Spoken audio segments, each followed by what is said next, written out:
Are we in quorum call? No. Thank you, Mr. President. Mr. President, for the second time over the past few weeks, I've come to the Senate floor to talk about the importance of medical research funding at the National Institutes of Health, NIH. Last week, during his address to Congress, President Trump unveiled a new member of the U.S. Secret Service, a 13-year-old named DJ who had always dreamed about becoming a police officer. It was a touching moment because DJ wasn't supposed to be alive today. You see, in 2018, he was diagnosed with brain cancer and given just a few months to live. But because of advances in science and medicine, because of medical researchers conducting life-saving work, because of new treatments and cures, thank goodness this young man is alive today. And he's alive because of the work of the National Institutes of Health. But that work for a lot of other desperate families is in danger because of President Trump and his unelected assistant, Elon Musk, who are carrying out a cruel campaign to cut research funding for diseases such as childhood cancer, ALS, Alzheimer's, dementia, and so many more. I don't know young DJ or his family, but I can just imagine what they went through when they told their son had brain cancer. Who can imagine as a parent what that must have been like? And I'll bet you one of their first questions to the doctor was basic. Is there a cure? Is there a treatment? Is there something we can do? Thankfully, the answer was yes, because of medical research. You know, all the miracle drugs you see on TV, constant deluge of ads about new drugs, 99% of drugs approved in the last 10 years benefited from NIH research. NIH funding is what kids like DJ are using to beat cancer, why babies are being spared preventive illness, why HIV is no longer a death sentence, why progress is being made in ALS and so many neurological diseases. But since the start of this administration, we've seen a White House unleash a lawless, chaotic attack on everything from the Federal Aviation Administration to biomedical research. First, President Trump and Elon Musk ordered a freeze on most federal grant funding, including medical research funding. You see, after extensive review of grant applications, the NIH awards approximately $38 billion a year in funding to the best and brightest medical researchers at universities in all 50 states, Illinois included. But Trump and Musk inexplicably view this as wasteful and needless. While this freeze was found illegal by a federal judge, the administration has continued to defy court order. To this day, we are taking actions to prevent medical research funding from going out to scientists and labs with breakthrough ideas. As a result, NIH has delayed awarding approximately $1 billion in grant funding to institutions nationwide. What alarms me is that NIH funding has not historically been a partisan issue. This used to be the most bipartisan thing in the Senate. Over the past decade, a bipartisan group in Congress, Roy Blunt, Republican senator from Missouri, Lamar Alexander, Republican senator from Tennessee, Patty Murray, Democrat from Washington, joined with me in an effort to increase funding for NIH. This bipartisan team, which I was proud to be part of, increased NIH funding over the last 10 years by 60%. We did this because we know that sickness does not respect partisan lines. We need cures on a bipartisan basis, and NIH funding leads to new breakthroughs for all patients in need, supports good-paying jobs in red and blue states, and cements our global leadership. Illinois universities and hospitals receive approximately $1.3 billion in NIH funding every year. That supports 16,000 researchers in our state and $3.6 billion in economic activity. And our state is the rule, not the exception in this regard. But Trump and Musk aren't finished here. Next, they tried to indiscriminately slash how NIH pays for indirect cost. What's an indirect cost? It helps medical research operate the laboratories. It pays for the new computers, the microscopes, the handling of hazardous materials. They are negotiated on a case-by-case basis between the federal government and each hospital or university. Look, I'm open to discussions about reforms to show how indirect costs are calculated, but just arbitrarily and illegally slashing all indirect cost allotments will stop medical research in its track in many laboratories. Thankfully, Illinois' Attorney General, with 21 others, sued and secured a temporary relief for universities and researchers. Now, Trump and Elon Musk have focused their efforts on firing the medical researchers themselves. Reports indicate that 1,200 NIH employees have been fired so far, experienced vaccine researchers, the next generation of scientists, and the acting director of the NIH Alzheimer's and Dementia Program. Further, Trump and Musk have ended a popular trainee program that brought 1,600 young scientists out of colleges to the NIH world, the renowned campus in Maryland. NIH research leads to new cures and treatments that extend, improve, save lives. That's why I'm once again trying to pass a resolution pledging just basic bipartisan support for NIH. This resolution is simple.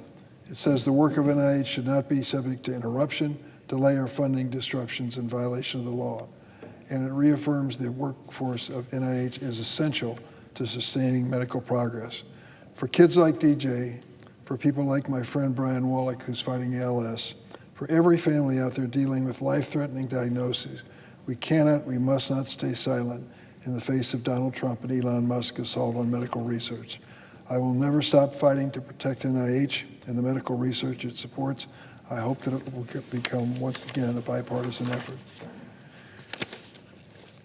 And so, as if in legislative session, I ask unanimous consent that the Committee on Health, Education, Labor, and Pensions be discharged from further consideration, and the Senate now proceed to S-Res 93. Further, that the resolution be agreed to, and the motion to reconsider be considered and made and laid upon the table. Is there an objection? President. The senator from Oklahoma. I object. The objection is heard. Mr. President, The Democratic whip. I'm disappointed. I hope I can appeal to my friend from Oklahoma about how important this is to every single state. It's certainly important to my state of Illinois, where we have thousands of researchers and millions of dollars being spent. But it's also important to his state. Oklahoma has some very valuable laboratories and hospitals that do research as well. I'd like to just give you some examples. Each year, Oklahoma receives $160 million in NIH funding. This money supports 2,500 jobs in the state of Oklahoma and $450 million in economic activity. The top NIH-funded research in Oklahoma is the University of Oklahoma. It receives $80 million a year. With this funding, researchers in Oklahoma have recently conducted medical research on slowing kidney disease progression, improving brain function after strokes, and how changes to cell activity can slow progression of Alzheimer's. Senator Mullen, I know, is a proud graduate, I'm sure, of Oklahoma State University, which receives $15 million in NIH funding annually. And so, Mr. President, I hope I can appeal to my colleague and others to take a close look at their own home states of how this medical research makes a difference in their states and will make a valuable difference in the quality of life for Americans across the board. And I yield the floor.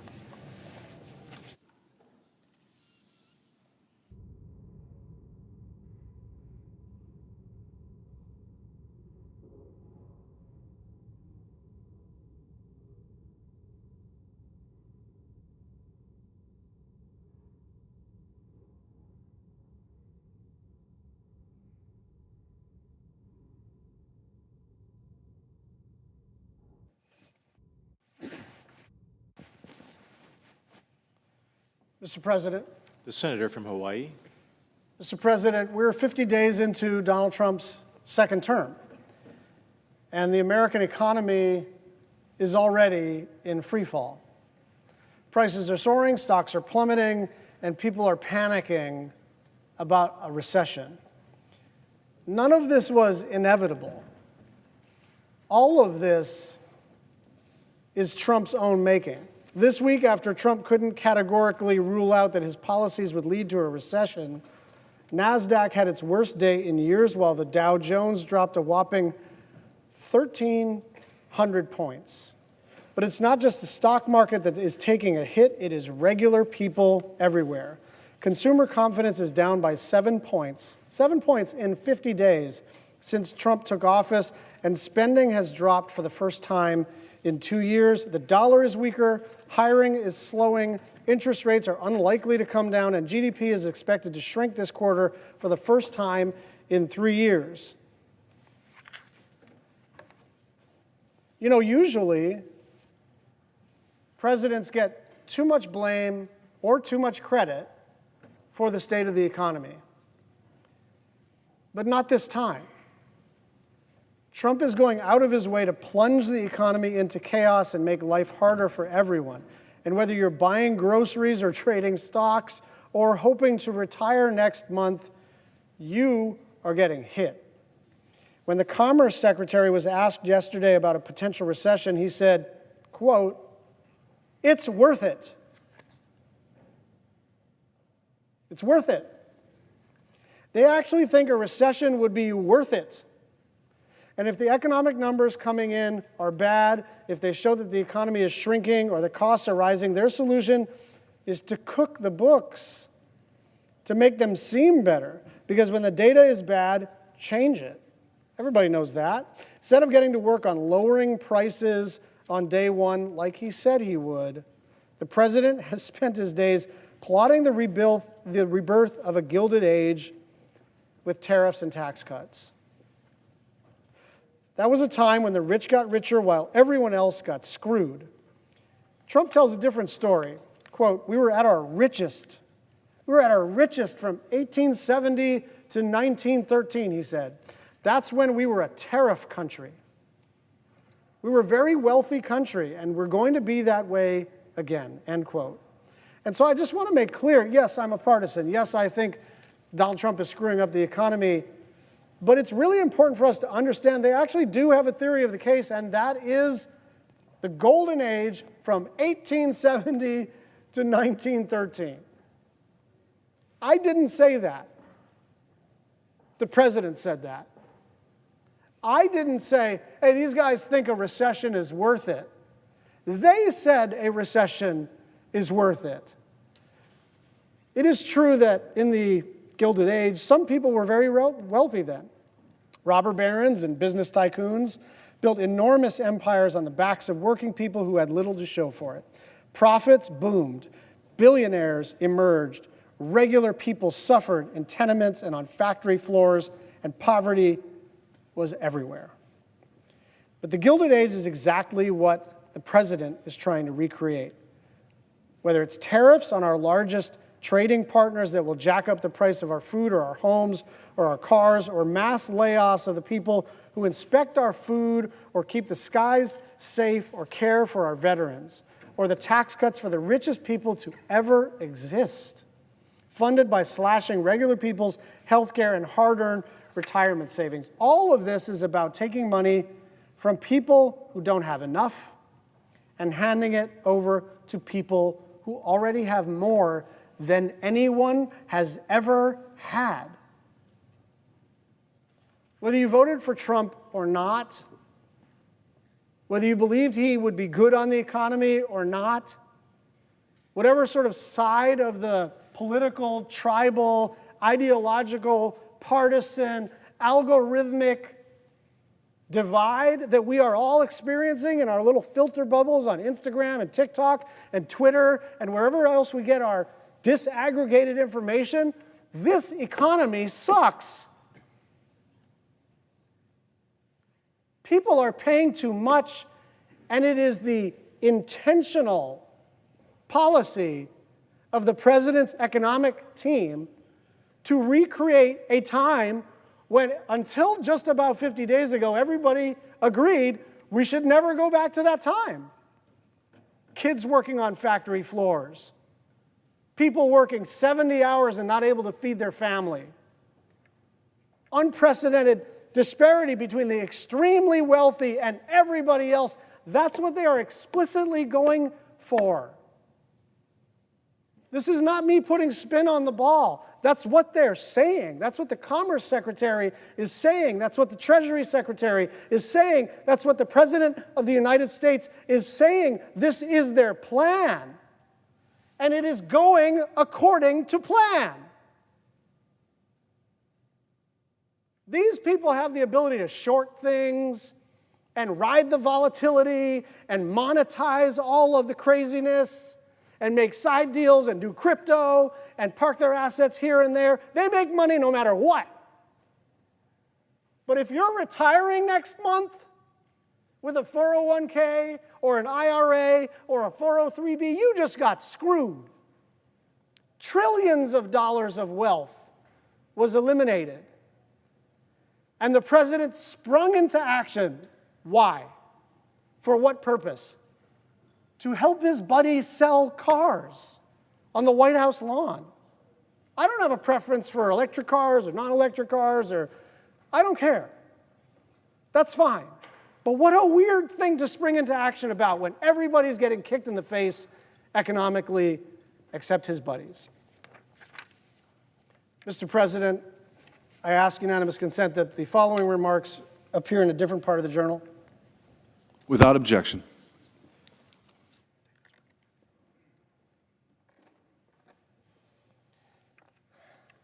Mr. President, it wasn't so long ago that a senator stood on this floor and said the following: foreign aid, as a part of the overall budget, is less than 1% of the total amount of that the U.S. government spends.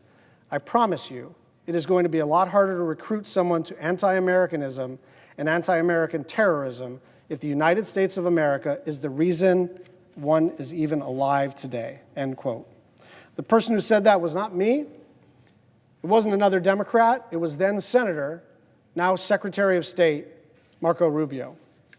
As a member of the Senate Foreign Relations Committee, Marco Rubio was one of the strongest supporters of foreign aid, and specifically the United States Agency for International Development, or USAID. He introduced bills to leverage USAID to fight human trafficking, advance women's economic empowerment, and reduce violence globally. He called on the agency to, among other things, provide humanitarian relief in Colombia, support free and fair elections in Burma, promote internet freedom in Cuba, advance democratic values in the Indo-Pacific. And speaking in 2018, he said, quote, "Anybody who tells you that we can slash foreign aid and that will bring us to balance is lying to you. It's just not true." And so to witness the evisceration of USAID and foreign aid more broadly under his leadership as Secretary of State and acting administrator of USAID has been honestly shocking. This is someone who just 2 months ago was confirmed by the Senate 99-0. He is someone who throughout his time in the Senate believed in the power and the jurisdiction of this institution. Someone who, while we disagreed on policy a lot, consistently showed moral clarity on the basic belief that America ought to be on the side of the good guys, on the side of democracy and freedom. But he has sidestepped Congress at every turn on this issue.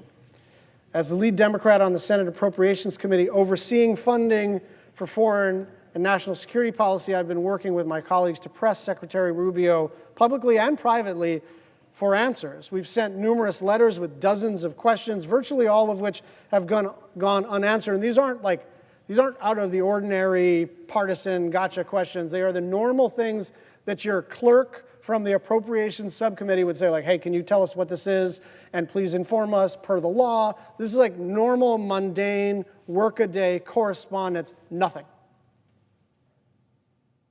We're supposed to get notifications about changes, and we've gotten nothing.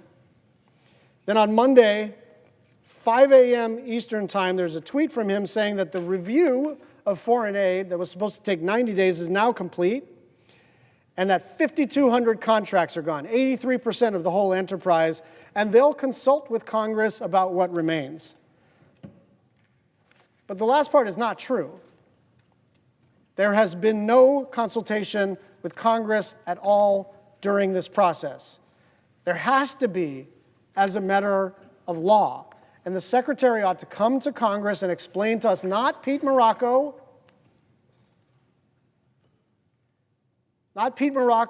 who we didn't confirm, who most people in the public have never heard of, who is widely viewed as a controversial figure. He came in, closed-door briefing, 1 hour, And you know what? He had a hard stop, had to go at 11. You know what he did at 11? He went with federal marshals to another federal agency and barged in the door, and that was found to be illegal. That was his hard stop. He only had an hour to talk to members of the Senate Foreign Relations Committee because he had to get on to commandeering a building with federal marshals. As of today, we still have no idea which programs were cut and which still remain. They gave us a stack of programs, but it was like we were in a classified session, right? When you're in a classified session, they might give you paper, and then there's staff that politely but firmly take the paper back so you don't accidentally take a bunch of classified stuff out of the building. They acted like the stuff they're doing on appropriations is somehow top secret. It's not top secret. They just don't want anyone to know. We don't know how or even whether Secretary Rubio intends to reprogram the funds from the programs that were eliminated. And we're still waiting to hear how he intends to operate the remaining programs going forward. Weeks and months have passed, and we still don't even have the most basic information. Here's what we do know. We'll try to calm down here. Here's what we do know. Multiple laws are being violated at once. The Foreign Affairs Reform and Restructuring Act of 1998, which established USAID as an independent agency. The Impoundment Control Act, which says the president can't delay or refuse to spend funds Congress appropriates just because they have a different policy view.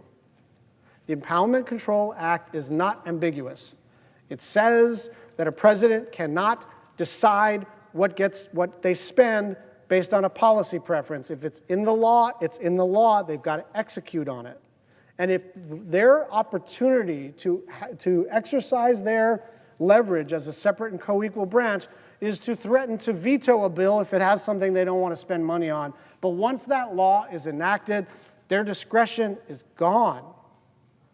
And the appropriations bills for state and foreign ops, which, among other things, sets minimum funding levels, prohibits the creation of new programs, the suspension or elimination of existing programs, and changes to agencies without prior consultation with and notification of Congress. Nobody did that. You can love these cuts. I assume some people love these cuts. You can hate these cuts. I hate these cuts.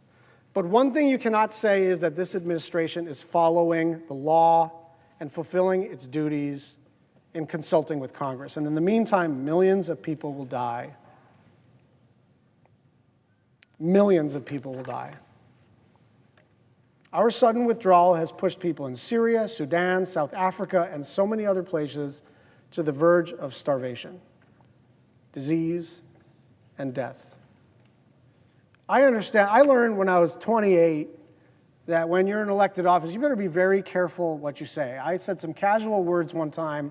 Still remember what I said. I won't repeat them. I was on Hawaii News Now, and someone asked me a question, and I was tired. It was the morning show, and I said something just overly casually, and it really hurt people. And so ever since then, I've tried to be as precise as I can be. And now that I'm in the Senate, even more so do I have an obligation to not say anything that's untrue, but also to just be careful not to be too provocative. And so I say this advisedly, millions of people will die because of the United States government executive branch. This is a global humanitarian catastrophe about to happen on America's watch. When I became ranking member of the subcommittee, one of the first things I talked to Chairman Lindsey Graham about was, how do we make things work better? Where can we better align our priorities? I am open for business if the enterprise is lawmaking. And I am absolutely opposed if the enterprise is law-breaking.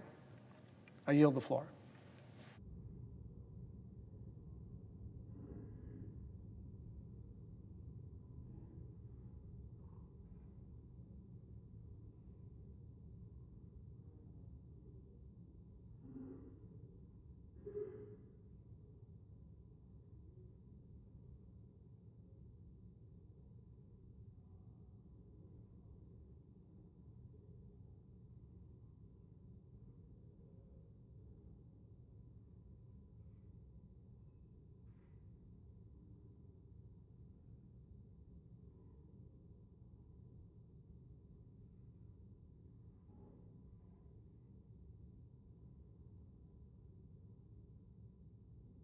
Mr. President, Senator from Vermont. I want to speak about the reckless tariffs that the Trump administration, Donald Trump, is inflicting on the American consumer, the American worker, the American business, especially with respect to Canada. Canada is Vermont's largest trading partner. We're not alone.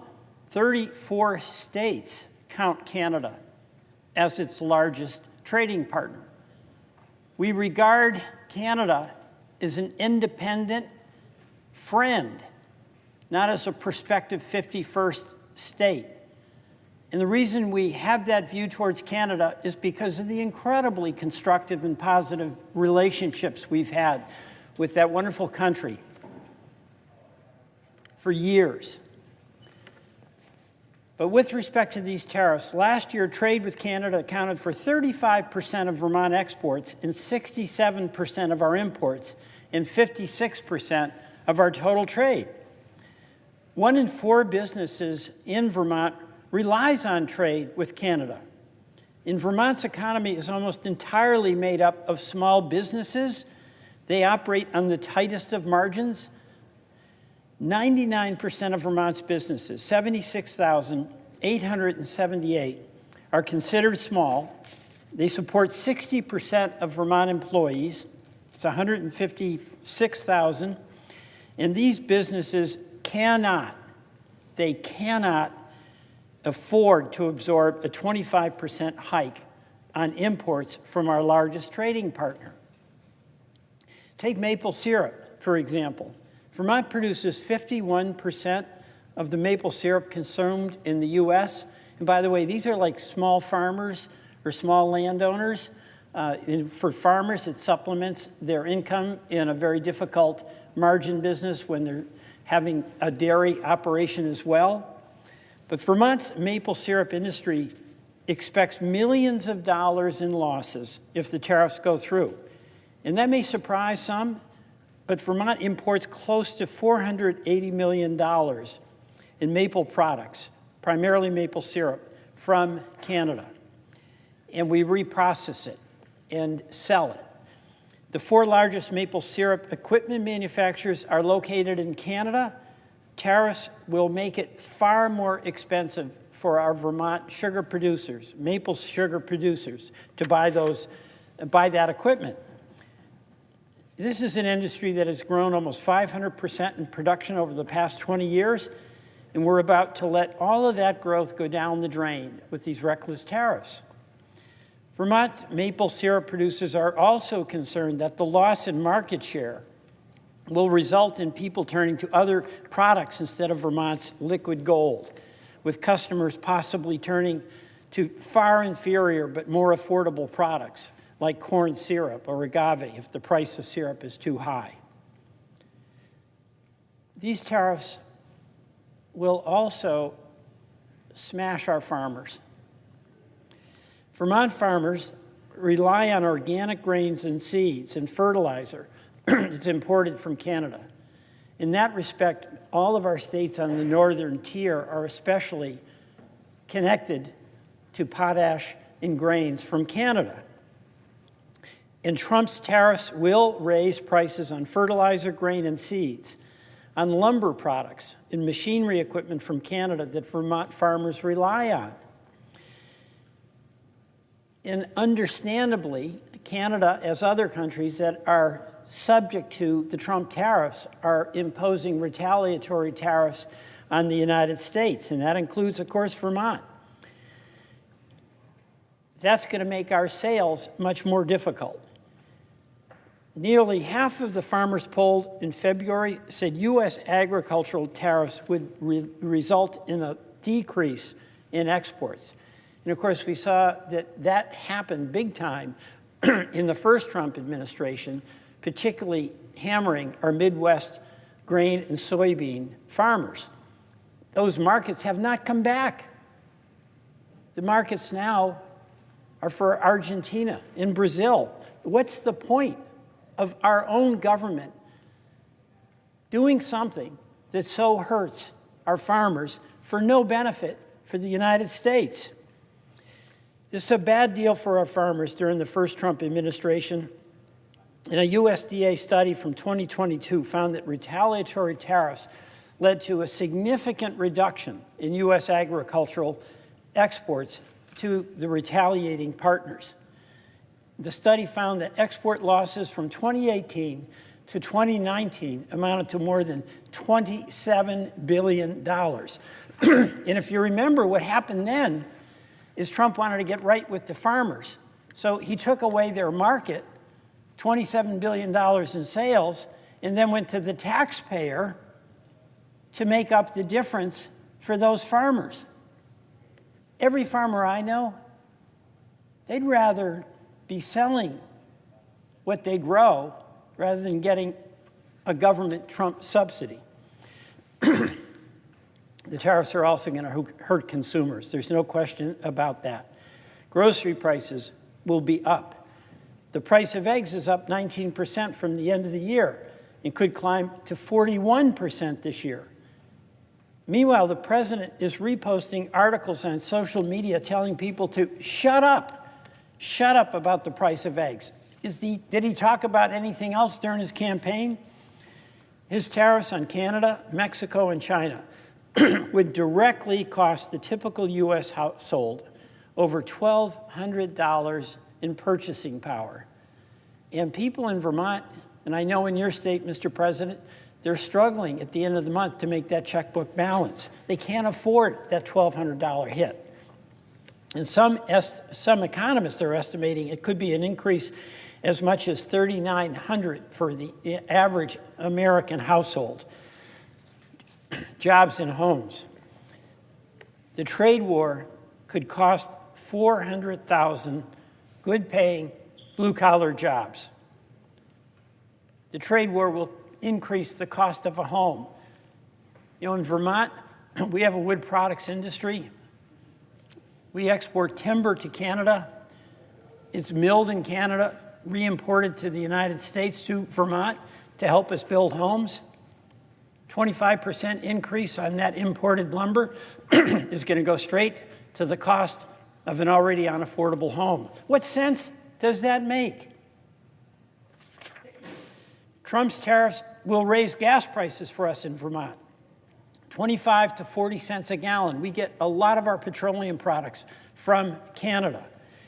It's going to cost more in home heating fuel, and that's a tough expense for Vermonters. And it's going to cost more in electricity. We've for years imported electricity from Hydro-Quebec and other sources of power in Canada.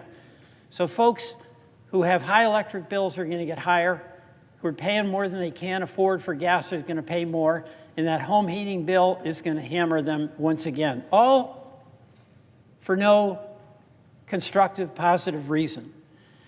You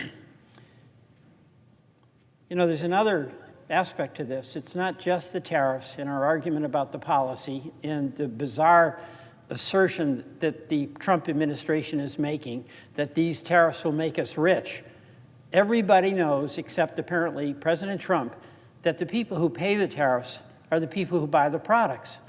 You have a Canadian product, you have to, as a manufacturer, pay a tariff. That has to be added on to the price of the product, let's say, to the sugar maker, that farmer who's paying it. There's a price on electricity, a tariff. The consumer is going to pay that. We all know that. But aside from that, it is so chaotic, so disorganized, so hit or miss, so random in the rollout of these tariffs. On again, off again, on again, 25%, 50%, 10%. It's like the president wakes up and throws something in a dartboard, and that's the new policy for the day. You cannot have an orderly expectation for your business. You cannot have a confidence that a consumer needs who's trying to really pay close attention to how she is spending the family budget with chaos. You can't do it, and you don't need it. So why in the world is the president doing it? He seems to think chaos is a good policy. You know, what we saw and we're seeing, and it's getting worse and it's not going to stop. The stock market had its worst week in 6 months. You know, what has Donald Trump said? The stock markets are literally crashing. There was no reason for this, all self-inflicted. He said that in 2022. He's right today. It is all self-inflicted. The last 72 hours, we've seen that wild ride. And Trump is ready to send the United States into a recession in order to implement his disastrous economic agenda. In that boastful confidence that he always asserts, everything's going to work out, it'll be beautiful. He's saying a recession, yeah, who knows? We may have to pay that as a price. Well, you know what? We don't have to pay that as a price for foolish policies that only hurt us and hurt our allies.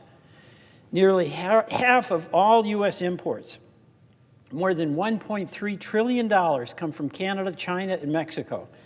And it's estimated that Trump's tariffs could reduce overall U.S. imports by 15%, as well as increasing prices. And Trump's last attempt at a trade war was passed on entirely to U.S. importers and consumers, leading to a loss of 245,000 U.S. jobs and higher consumer prices. And I note, Mr. President, that the unemployment rate ticked up last week. Trump's stated goal is using tariffs to achieve unrelated goals of curbing fentanyl. We all want to do that. And illegal immigration. We all want a secure border. But the southern border has about 1,000 times the amount of fentanyl that comes through the minuscule amount on the northern border. So what the president has is this indiscriminate policy where he's using, I would say, abusing the delegation of national security powers by this Congress decades ago, when it was expected that they would be used for a real national security military threat to meet his whims, to negotiate this way and that on whatever strikes his fancy that particular day. And I also note, Mr. President, that in the House bill that has been sent over here on the continuing resolution, the House has included a provision that can only be described as outrageous and cowardly. It said the House stripped itself of the authority to vote on these tariffs that have been invoked by Trump's emergency authority. How can a legislative body do that? Literally vote to say we can't vote on whether we believe that these tariffs have any merit or are going to be good or bad for the people we represent. The House did that, and that's in the CR. Mr. President, we've got a long history with tariffs. And we saw in the 30s, the Smoot-Hawley tariffs led to a trade war, led to a depression, hurt jobs, hurt consumers. It's really, really stupid. This is going to hurt Vermont. I call on all of us to speak out against these tariffs that are going to hurt us in every state of this United States of America. Mr. President, I yield back.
Mr. President.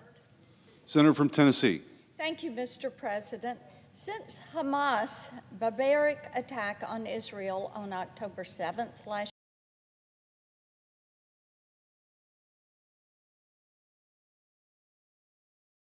of anti-Semitism, anti-American hatred, and open support for terrorism. Here are some examples. At Princeton, students have waved the flag of terror groups like Hezbollah. UCLA, activists set up barricades across campus and blocked Jewish students from attending class. George Washington University, a pro-Hamas demonstrator walked around campus with a sign calling for a final solution against the Jewish people. Columbia University, students chanted, "We are Hamas," and "Long live Hamas." In recent weeks, pro-Hamas activists at Barnard College occupied an academic building, allegedly assaulted a school employee, and handed out flyers produced by the Hamas media office.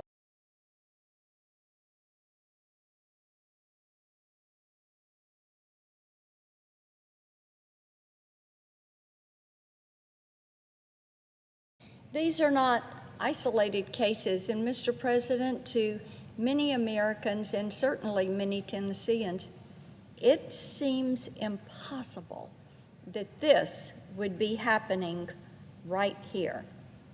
But according to Hillel International, there were more than 1,800 anti-Semitic incidences on college campuses during the 23-24 school year. Think about that. 1,800 anti-Semitic incidences. Now, the thing that is so upsetting about this is that that is an increase of more than 500% from the year before. This shows you the organization and the intensity of these events.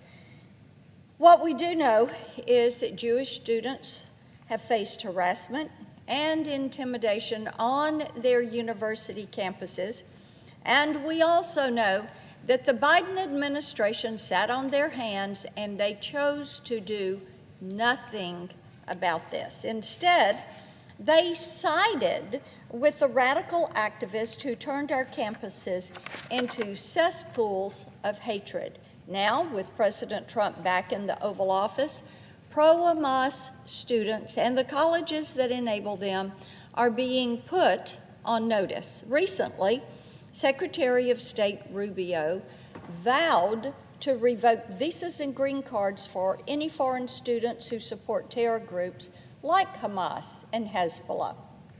This is something that I have called for and supported, which is why I am so pleased to see this administration, the Trump administration, actually taking action. Now, what we do know is that ICE arrested a former Columbia University student who is from Syria, that is Mahmoud Khalil, and this was a ringleader for Columbia's anti-Israel encampment. As I said, a former student. At these demonstrations, pro-Hamas activists spat on Jewish students. They chanted, "F the Jews," and they held signs next to Jewish students claiming that they would be Hamas's next target. Think about this.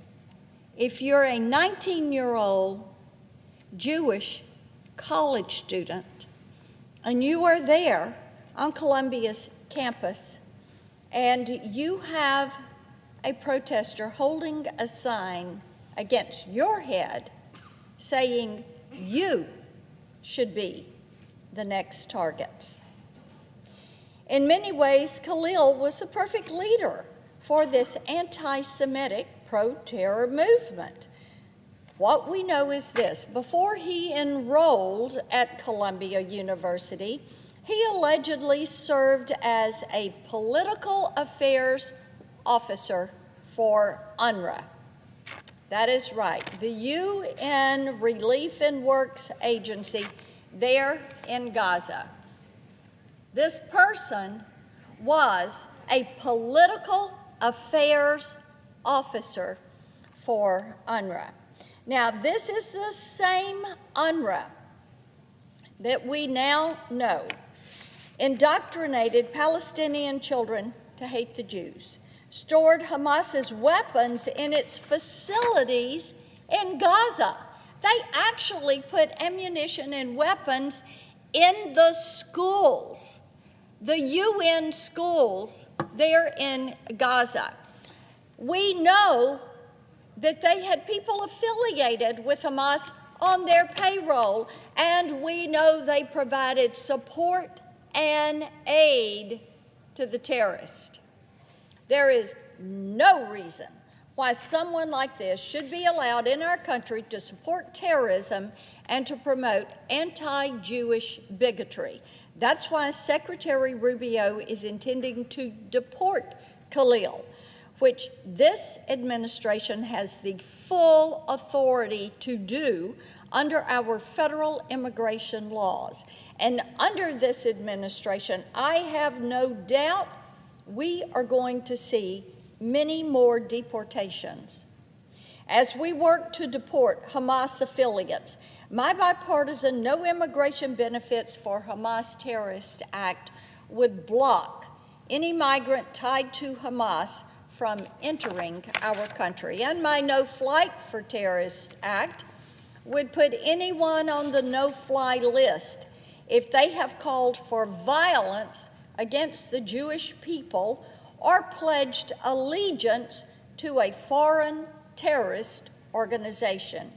At the same time, President Trump is vowing to pull federal funding from schools that fail to protect Jewish students from discrimination. Just on Friday, his administration canceled $400 million in grants and contracts with Columbia University. That is a good start to accountability. Right after October 7th, I joined Senator Tim Scott in introducing the Stop Anti-Semitism on College Campuses Act. This legislation would rescind federal funding for any university in this country that authorizes funds or facilitates events that promote violent anti-Semitism. With such widespread failure from our nation's colleges and universities to protect Jewish students, there are billions of dollars on the line. One thing should be clear. With President Trump back in the Oval Office and Republicans in the majority, pro-Hamas activists and colleges are going to face accountability. And if you are visiting our great nation and supporting terrorism, please know this, you will be deported.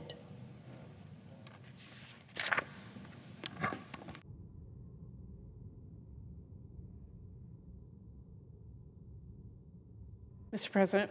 Senator from Washington. Thank you, Mr. President. Mr. President, let me be perfectly clear for my colleagues. Democrats want to immediately pass a clean 4-week CR. No one wants a shutdown. We should get this done immediately. Right now, we should be hard at work negotiating bipartisan funding bills that help folks back home in all of our states and make sure that our constituents, not Trump and Musk, have the biggest say in how their taxpayer dollars are spent. That is what I've been focused on for months now. In fact, I actually wanted to get our funding bills done all the way back in December, but Republican leadership in the House wanted to kick the can down the road to March. Well, we spent these past few months working hard, getting close to a deal, and Mr. President, we should see that work through, especially when the alternative bill is a bill that will seriously undermine the ability for all of us to use our power to fight for our communities. I hope my Senate colleagues would agree that power is worth protecting.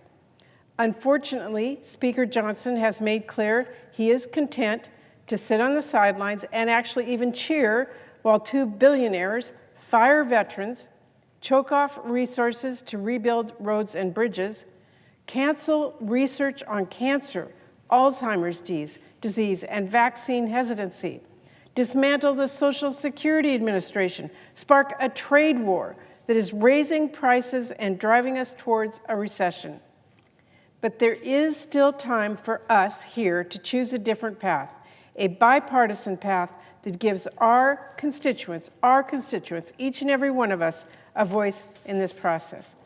But right now, instead of working with Democrats to fund the government, invest in the middle class, protect Congress's power of the purse, and put out some of these fires, House Republicans are rolling over for the billionaire arsonists by rolling out a slush fund-filled, year-long continuing resolution that empowers Trump and Musk to pick winners and losers with your taxpayer dollars.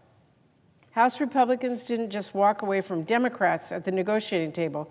They are trying to give up Congress's seat at the table altogether with a partisan bill that writes Trump and Musk a blank check, shortchanges families and America's future, devastates our nation's capital, and painfully slashes critical domestic priorities like life-saving medical research, construction of VA hospitals, and, Mr. President, so much more.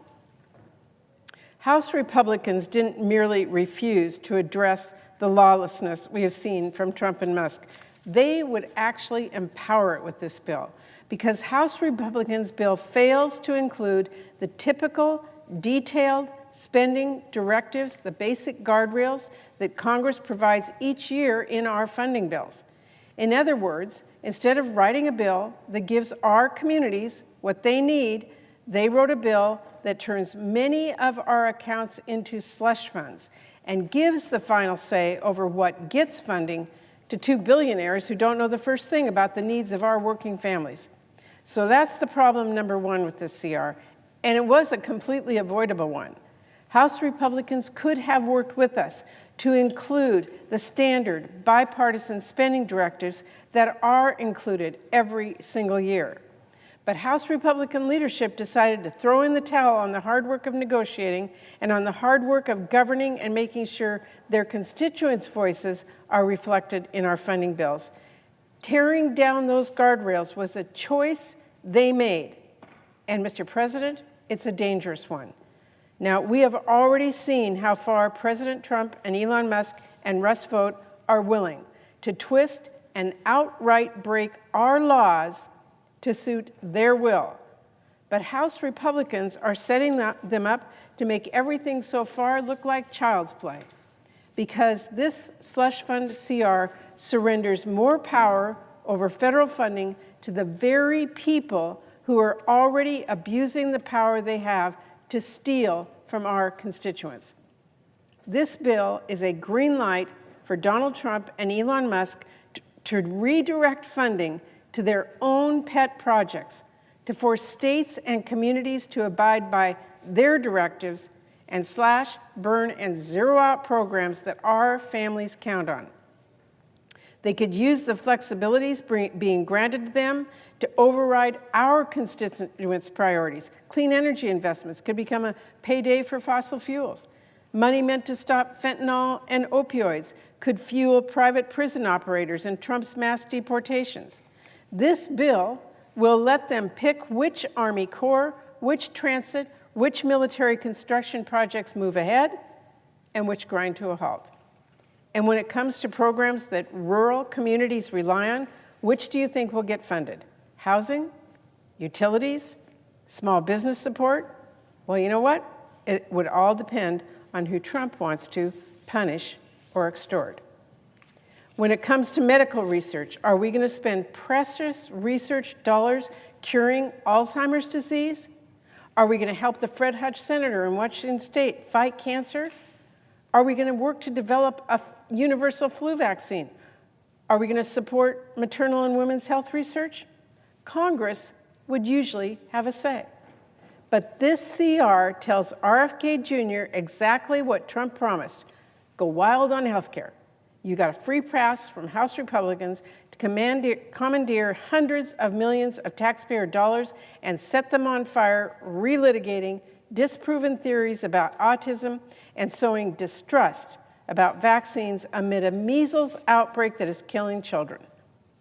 Or if Trump wants to rip away resources from our public K-12 schools and leverage federal dollars to make them rewrite history, this CR could help them do that.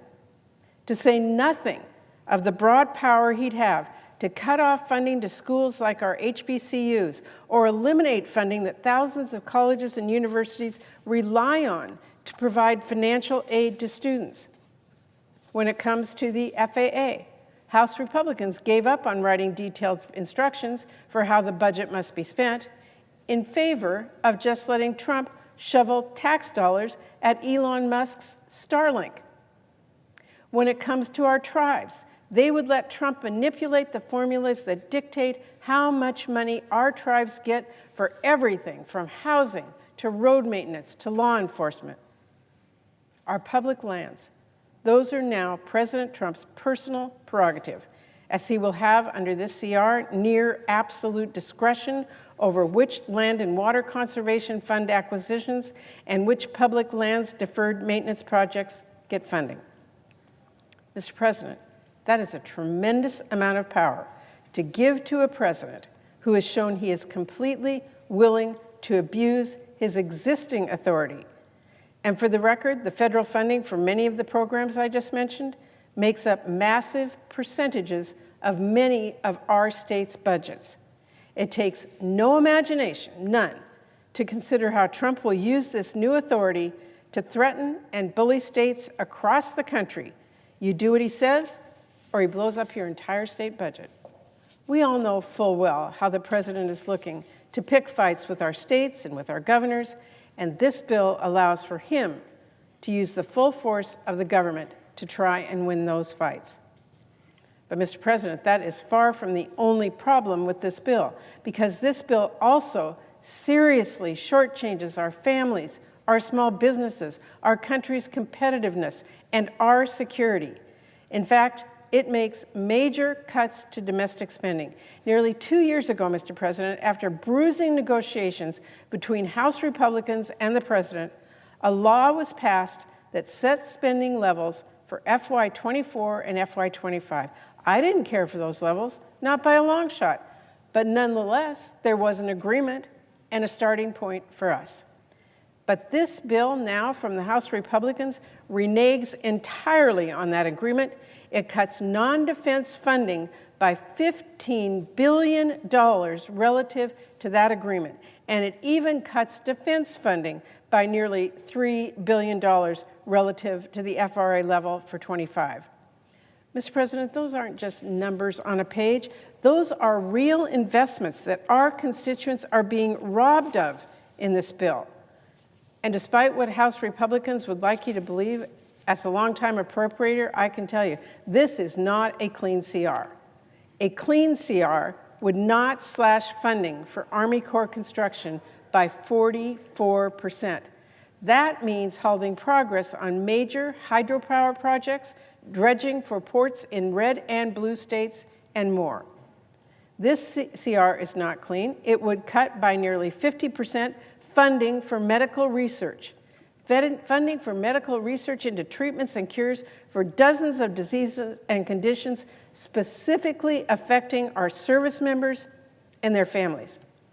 It wouldn't create an utterly massive hole in the NIH budget, reducing funding for life-saving cancer research and the discovery of cures for diseases by more than $250 million. That's what this CR does. Or a clean CR wouldn't do what this bill does to cut VA construction or nuclear arms controls or election security. And let's not forget, this bill forces rural development programs to absorb a $34 million effective cut and decides who suffers. And it effectively endorses the Trump administration's plans for significant staffing reductions and worse customer service at Social Security. The only increase for Social Security in this bill is to go after fraud and further Elon Musk's lies, his lies about Social Security. It doesn't provide one additional dime to improve customer service, something our constituents asked for. It doesn't reduce how long it takes to process benefit applications or to address the average, by the way, 1.5-hour wait now to talk to someone on the phone. And that, by the way, is if you're lucky, 40% of the people will get through it all. The House CR will mean that Musk and Trump are going to continue to fire workers and shutter offices. And Mr. President, it will be seniors and people with disabilities and their family members looking to Social Security in a moment of need who will pay the price. And let's not ignore the massive shortfall in funding for new NOAA satellites or the serious risk of setting back weather predictions that every part of our economy hinges on. And then, of course, there is the $700 million shortfall in this CR at HUD, at Housing and Urban Development, which means that 32,000 fewer families getting help to keep a roof over their head. And there is this inexplicable fact that this CR actually blocks the District of Columbia from spending its own money for the fiscal year we are already 6 months into. That change, by the way, won't save the federal government a penny, but it will force DC to lay off police officers and teachers halfway through the year. Mr. President, I could spend hours right here on the floor talking about what we lose out on, what our constituents lose out on with this CR, and what it is at risk with this flat funding and the major cuts. When House Republicans refuse to write serious funding bills that strengthen our investments, they are putting people in danger by undermining food safety, rail safety, workplace safety, and public health. They're doing nothing to help our families afford groceries or heating and cooling or get high-quality childcare. There is nothing to fight fentanyl and opioids, build roads and bridges, and clean up our waters. There is nothing to improve access to health care for our rural areas, or uphold our responsibility to our tribes, or advance cutting-edge tech, and so much more. And Mr. President, I would just note, we have never funded the Department of Defense through a year-long CR, never. What we are talking about here is irresponsible on multiple levels. It is irresponsible in the cuts that it makes to things like medical research, VA hospital construction, and so many other investments in our communities. It is irresponsible in the glaring problems it ignores, like the recent natural disasters or China's aggression abroad. And it is irresponsible in the additional power that it gives the president at the expense of Congress and at the expense of the people we all represent. Now, Mr. President, I don't come here with rose-colored glasses. It's not that I thought this process would ever be easy, certainly not while the president lets the richest man in the world break our government. But I do continue to believe that it is our responsibility as lawmakers to ensure that our constituents' voices are heard and that Congress asserts its power. And it shocks me that any one of us here would even consider trading our power to help people in exchange for an empty promise. It shocks me that any one of us would be so eager to help an administration that is so dangerously willing to extort people, even lawmakers, to its own ends. Trump and Musk have made it painfully clear they want the exact power that this type of CR would give them. They want every member of Congress, every governor and mayor, every CEO, every Head Start program director to come groveling before them to get their funding turned back on. That's not how this should work. That's not how this should work in America. They want you to come hat in hand, and maybe they won't fire as many veterans in your state. If you ask Elon really nicely, and you also don't ask too many questions about his billions of dollars in conflicts of interest, maybe he won't kill the life-saving research happening in your state. Maybe he won't choke off the funding to the hospital your constituents need. Maybe he won't pull the plug on those critical dam repairs the Army Corps was working on in your state. What sort of a deal is that? And what do they think is going to happen next? Well, Mr. President, perhaps it's because I'm one of the few preschool teachers here in Congress, but I don't think enough of my colleagues have read If You Give a Mouse a Cookie. Because I have to think the lesson would be pretty darn relevant to what happens if you give a billionaire a slush fund. They just keep taking more. And that is exactly what this bill does. It takes federal funding and the money and the programs meant to help our constituents and gift wraps it for Trump and Musk to pick winners and losers. Whether that means doling out stacks of cash to their billionaire buddies and their own companies, or whether that means punishing political enemies by cutting off money to blue states or blue cities. And look, just because you are a Republican, and maybe you think you have an in with Elon's Doge squad, don't think that means your constituents are safe, because when your constituents are on the line, don't be surprised when Trump's rage at some mayor or governor who puts your state's interests ahead of the president's ego wins out over any sense of obligation to thank you for giving him all this power in the first place. Or when Elon Musk, the richest man in the world, stops making lame social media posts for long enough to hear you out. Don't be surprised when Musk values another $1 billion for one of his companies over the workers in your state he is firing left and right, or the programs that he is eliminating. Look, my colleagues, this is not how it should be. Our constituents elected us to be their voice in Congress, not their voice on the phone with Elon Musk. But that's what House Republicans want to reduce us to. My message here today to all my colleagues is that it doesn't have to be this way. Despite what Trump and Musk would have you believe, the choice is not simply between writing them a blank check or shutting down the government. Anyone who tells you that is flat wrong. We have agency here. We have the power of the purse. We just need the common sense to use it.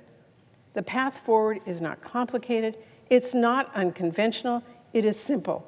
We passed the short-term CR that I introduced the other day. We finished negotiating our bipartisan funding bills. And by the way, that's not some impossible dream. We have done it before. In fact, Mr. President, we do it every year, even when it's incredibly hard. And we were actually incredibly close before Republican leaders in the House left the negotiating room. But we still, Mr. President, have time to diffuse this and to get back to the serious work writing bills that actually fund the programs our families rely on, and actually make sure those funds get to where we as elected members of Congress, representing our constituents, our taxpaying constituents at home, where we intend it to go. We all agree Congress has the power of the purse, don't we? I'm pretty sure that's a bipartisan principle. And so we, here in Congress, should be able to find a bipartisan way to say that. The true focus for me is transparency and accountability. No one has really explained to me why transparency is now a red line. How has that suddenly been too much to ask? I thought Doge was all about transparency. I thought the whole idea was to hold government accountable. I thought we wanted to stop waste and fraud and abuse, not empower it and dismantle bipartisan guardrails. Well, I just want to work that basic principle, accountability, into our bill. And I'm open to different ideas on how we do that. I always have been. And by the way, while we're at it, it would seem like a pretty basic step in transparency and accountability for Elon Musk to come before a congressional hearing. So when are we going to work that out? Because I think, at the barest minimum, it should be before we pass this CR that gives more power to him, not after. So, Mr. President, I strongly oppose the CR the House sent over. I hope my colleagues do the same. Defend your constituents. Defend your constituents, your tax-paying constituents, by protecting veterans, by defending cancer research, by the other investments, and making sure that the infrastructure projects actually are built in your state. Defend your power as a senator.